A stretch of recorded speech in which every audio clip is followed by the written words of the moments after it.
Why have you forsaken me? Why are you so far from saving me? So far from my cries of anguish?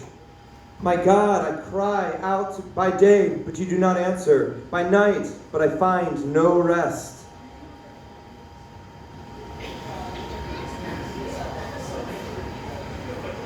Silence. Dead silence. Nothing. No answer. Only darkness.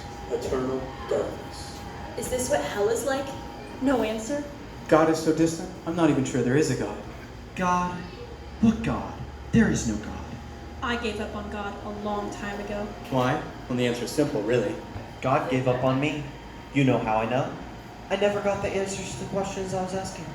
All I ever got was a jumble of overpowering emotions and thoughts that kept rotating around in my mind, never stopping, never giving me a moment's peace. Only the dead silence from God. Nothing. You want proof? I have lots of proof. The story goes like this.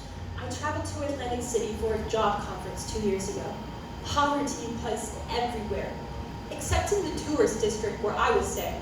I took a tour of the city, and I saw poverty everywhere, hiding in the shadow of greed. Not being a resident, there wasn't much I could do. And I felt a deep sadness and rage at myself for my wealth, at the government for letting this happen, and at God for seeming absent.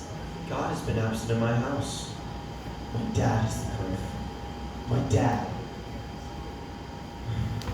has been a drunk for most of his life. And when he gets drunk, he gets angry.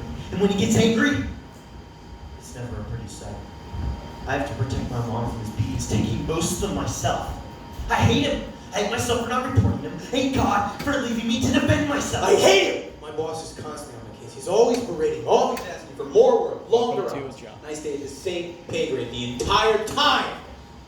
He never listens to any of my ideas. And I'm done. I'm tired, I'm angry, and I want to quit. But the economy's done with quit, and I know I wouldn't be able to find another job. I've looked and I can't find anything. So I'm trapped.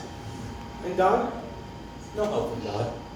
I began to depend heavily on over-the-counter drugs. I began cutting. I began drinking. It seemed logical. It seemed like the only way to escape the pain. So excuse me if I'm not quite into God right now. God deserted the poor. My family. Me!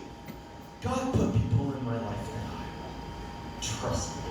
My boss. The government. Dad. They let me down. And when I needed God the most, he took off. And left me to deal with the mess.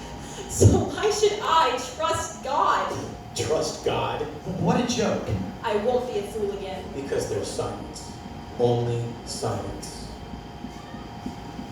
To some, silence sounds like God screaming. He doesn't care.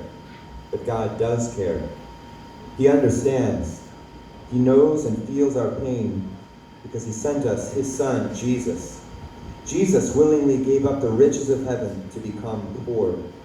He lived with the poor, loved the poor, and died in poverty. Jesus was born into a family history of thieves, adulterers, murderers, oppressors, liars, cheaters, idolaters, sinners. His own people rejected and killed him. Jesus was abused by authorities. The religious leaders called him a devil and crucified him. Jesus even knows the pain of God's silence, a rejection he gladly accepted, so we might be heard and accepted. For God so loved the world, That he gave his only son, That whoever believes in him shall not perish. but have eternal life.